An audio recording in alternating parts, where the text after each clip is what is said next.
Okay, so some advantages of the data centers are that they will provide a lot of jobs and already have provided a lot of jobs. And they'll need more and more people to run the data centers and do a lot of the daily work of the data centers. I mean, it's probably like a lot of computer people and but a lot of technicians and people. So that's kind of a counterbalance. But supposedly they do give off a lot of heat, and some people say when they drive right near them, they feel hot. I mean, I've seen some videos on that. And then, it's already hot. And like when it gets to be sometimes in the summer, in Texas, 105 and, more even, um, it could really feel hot. But they do take a lot of water. Like I said, the one out in Amarillo is going to take a lot more water and power. It's like bigger. Of course, they need a place to store all the AI too, which this is all kind of confusing why they're trying to store all this stuff. I mean, I don't understand what they're doing. But anyway, or why they have to store so much. Does anybody out there understand this data? Do they have to just store it all? Or I guess if somebody went in and deleted what they didn't think they needed, somebody would say, well, we do need that. And I don't know. I mean, that's like eternity. Like, it could just go on and on and on. So, okay. Like, sometimes my run-on sentences do or whatever. But think about it. There's pros and cons. More jobs, more economy. Like, it's supposedly helping the little area I'm in here in Waco. I moved here for a better deal on an apartment, but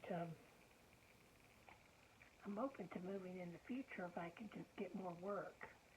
But that's why I don't like to say like how old I am. But then some people would say, "Wow, you look really great for your age," and so I don't know. But everybody is different. Like I said, women seem more. We seem like we're more preoccupied with our hair and makeup, even if we don't. And then, like, if you're like me, and then, like, I don't always fix my hair and makeup, sometimes due to budget, sometimes due to just, I like to just be natural unless I have to. I mean, for certain jobs or acting roles or whatever, that puts you through complete wardrobe, hair and makeup, or even in jobs where you're just going out to see people, like in sales or anything that you're doing. Um, but I don't think people need to wear as much as they do all the time. I don't think it's good for your skin. I think that's one reason I've stayed younger looking too, but I did have really oily skin growing up, and even had to go to a dermatologist at one point when I was, and then it was a lot less expensive to do all that stuff too. My mother took me and they had a trial thing on something that was pretty inexpensive, like just like they do those trials nowadays on different things they try on your skin and everything. So, but I had used it a long time and other products. Back when I was making more money and had more money, I was using sometimes Lancome and Estee Lauder, which my mother used, but then she switched to Mary Kay. Mary Kay is really good for your skin, and it's really good to put skincare products on in your 20s and 30s. I mean, that is actually the most important time because, and I used to use a ton of skincare, like the whole Mary Kay Basic and the creams and all the stuff, 20s and 30s. I think that's another reason I look young for my age.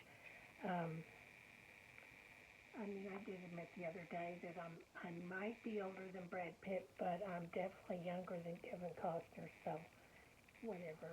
I mean, I just said that, and, they're both getting up there, too, so. But like I said, my granny lived to be 99, and she had pretty good skin, too, and my mother. A lot of that stuff is, and I even was out in the sun the other day without sunscreen, and you need a little bit of that. But the bottom line is when you're in your 20s and 30s, that's, and even as a teenager, that's one of the most important times to take care of your skin and add a lot of moisture and everything, because once you get in the 40s and 50s and 60s and up, it's crucial too.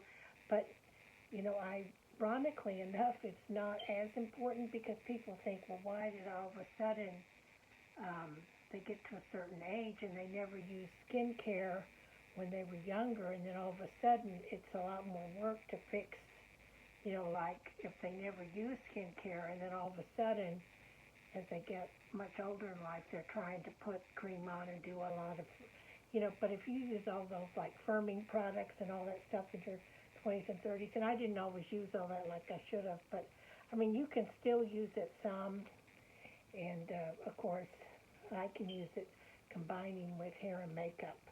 And, okay, so this is another video. I'm going to cut this off. Okay, so I may have to figure out how to edit these things.